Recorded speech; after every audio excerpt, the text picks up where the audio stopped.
sorry, I forgot your name. Damien. Damien. Just doing it now, I'm not, you're probably the usual GM that you'll meet from a big company. I muck around. No, that's good. That'll make life a little bit easier for me. Yeah, I'm easygoing. Cool. So what do you want to talk about? Okay, so why don't we begin by who you are and what you do? Yeah. A little bit about final inspection. Yeah, and where we how you started. began. And Yeah. So final inspection started in '97, and it was more of a hobby, a side job. You know, it wasn't meant to be this serious. But I just fell in love with what we do. What, detailing it itself, or? Initially it was detailing cars, Okay. so it wasn't manufacturing products, it was just detailing cars. And then in about 2004, after we worked with a few bigger companies like BMW Group Australia, Mercedes Australia, we started getting a little bit more serious, and we realised this was going to be a career, and I wasn't going to give it up and go and get a real job. I was going to continue to do what I love. Right. But I had to make it more serious, of course, and I wanted to get more serious. And we realised that we needed some products that we wanted to use ourselves, and I didn't really see that we were going to be a car care manufacturing company then. It was more just I need this, and nobody offers it, so I'll just make it myself. So you've got your own chemist then, I assume, that develops your products? Yeah, we approached a chemist and asked him to make this particular product for us in this particular way. We like these characteristics. I don't know if this is legal or not, but we bought him a few other products, and I said, I like this about this product, and I like that about that product, and I like what that product does, I like the way that product smells. I want something that does all of those. Right. But I don't want that's in that product, and I don't want it to foam like that, and I don't want it to feel like that, and I don't want it to be aggressive like that one. And we basically made a car wash. So you found the products that you were using weren't up to the task of what you wanted to achieve. Exactly. So and we made our own. Made your own. Yeah. Okay. And when did that start? Like how many? It was 2004. Okay.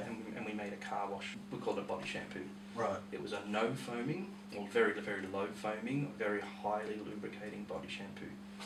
And how does that differ from what's on the market at the moment? Like, what sets it apart from other things? Well, it was cheap.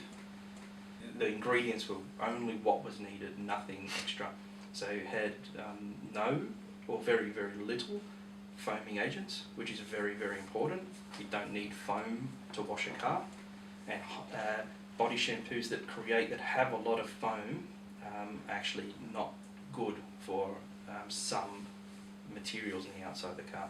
Right. To create foam, companies use foaming agents. The most popular one is sodium lauryl sulfate, or SLS for short. And SLSs aren't needed because what foam does is it goes into fibres and it expands and moves around the fibres and helps you clean. Right. So if you're using a foaming hair shampoo, it works great for you, and not fortunate enough for me. And it gets in and around fibres and expands and helps you clean in and around fibres. You don't have fibres on the outside of a car. You've got hard, glossy surfaces, glass, paint, chrome. You don't need foaming agents.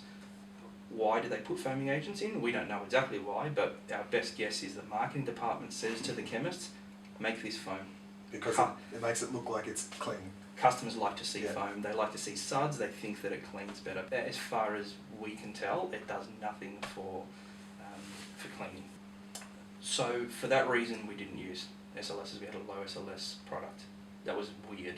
The customers didn't like it. They didn't like that they didn't see foam. But it was very highly lubricating, and we liked that because it minimised marring. So as you put your mitt, not sponge, and we'll go into it later, or you don't use the sponge, use a mitt. As you put your mitt down on the surface, you have a little bit of an oily suspension between the mitt and the surface. It feels like it's not actually touching the paint surface, which is good, and it helps to pull the debris off the surface and into your mitt instead of pushing it down into the surface. Yeah. Right. Usually when you wipe a surface like that, you'll be pushing some of the material up into whatever it is, in this case my hand, and the rest of it down into the surface. So it's actually scarring the surface because all the gunk is just coming to one edge. Yeah, you're creating marring in that surface. You're creating these little grooves. You're allowing dirt to hang on to those grooves, so the car next time will be dirtier and it will be harder to clean. Think of a, I like to use analogies a lot because it helps people understand what we're talking about. So think of a fry pan. Yep. And you buy a brand new fry pan and it's very, very slick, the surface, Yep. and everything will just fall off it. It's easy to wash. If you get a scourer or steel wool and you start scouring that pan, That's why it'll be like that forever. Yeah. you see that it won't have that gloss finish to it, and it hasn't got the gloss, and we'll explain this later too with this guy. It hasn't got the gloss because the light is being diffused. It's not bouncing off that surface cleanly, and the reason it's debris sticking to it is because it's got a lot more to hold on to, a lot more surface area to hold on to. So you want to avoid creating that marring, and our shampoo, along with the mitt, our body shampoo, helps you avoid that marring. Okay, so you've had, how many of these products do you have now that you've created yourself? We've got 118. 118, so Yeah, over the course of including the variations. There's actually not that many products. We don't have a huge product line. That's including all the variations, the different sizes and things. I'm not sure exactly how many products we've got, probably 40 something products. Okay. So with those products, you mentioned earlier that they're different to what's available on the market. Yeah. What sets yours aside from those on the market? Obviously, with your body wash, you said it doesn't have, it's a low concentrate of SLS or Yeah. no SLS. Yeah. So what makes yours different than, say, any other product? It's hard to compare our products to other products. We don't create other products, so we don't know what's in it. Right. And assuming and making statements based on knowledge we don't have, information we don't have, will be silly. But we think our products are just simply better quality.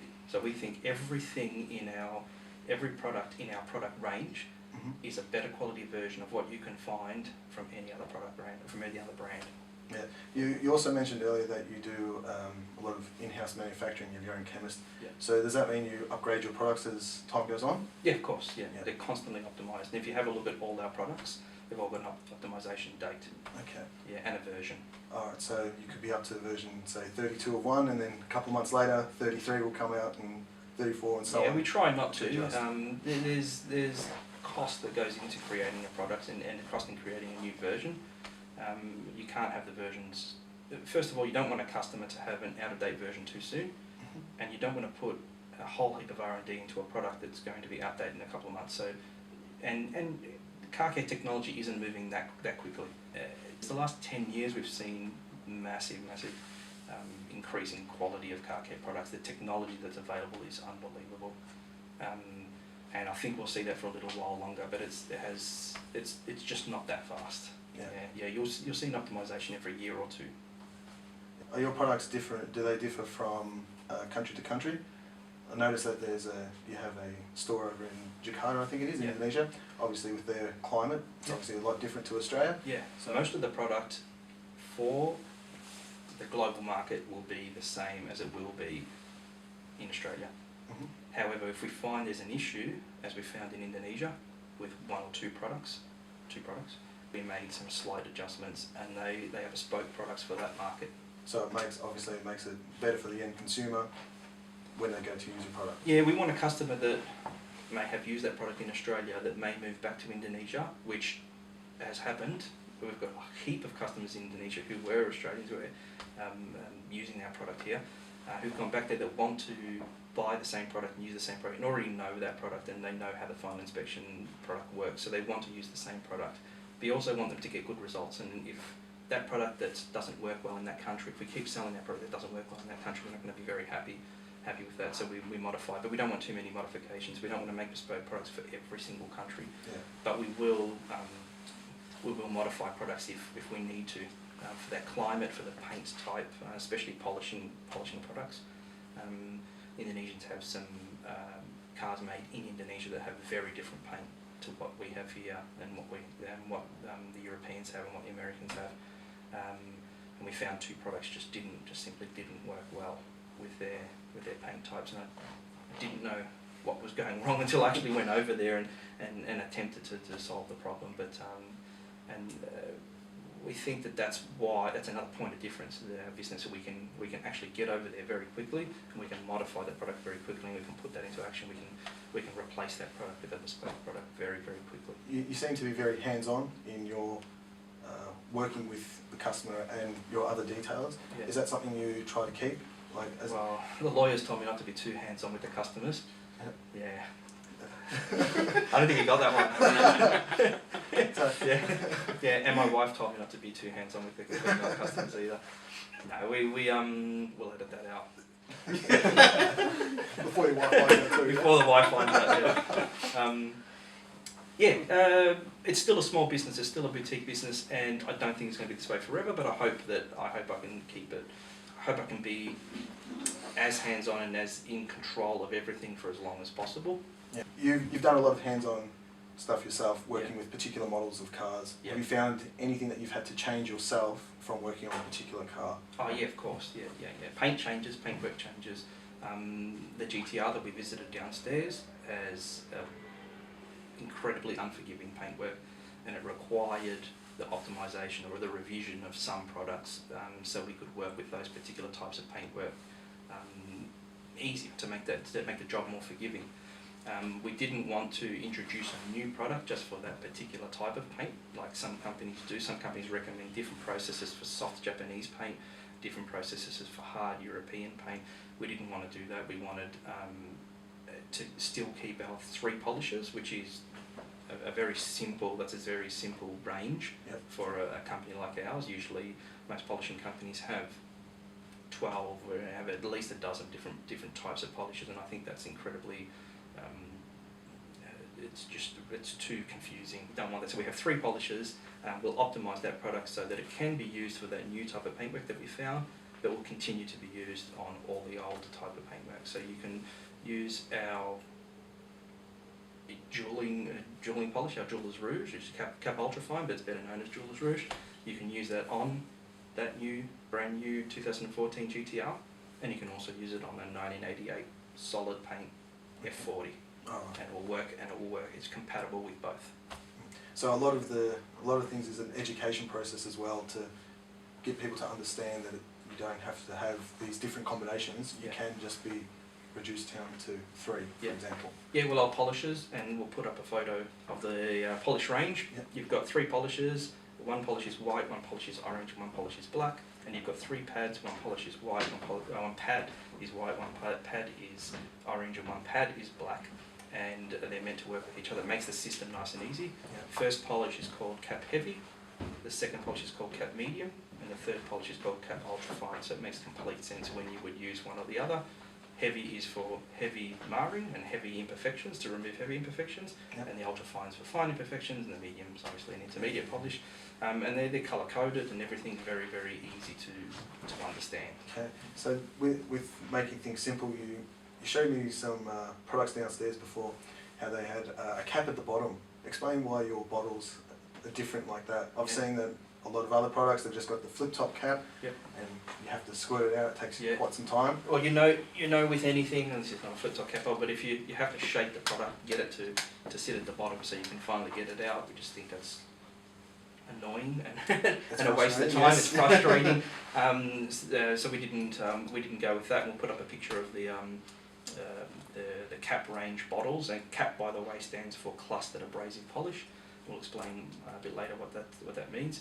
It just means basically you can pick up a bottle and squeeze it and have some polish fall out the bottom every single time. You don't have to wait for the air to, the polish to fall down to the bottom, and it just stores like that, bang, bang, bang, every single time. Okay, so you look at your products more for quality as opposed to price competitiveness. Yeah. Would that be fair to say? Always build up to quality and never down to a price point, within reason.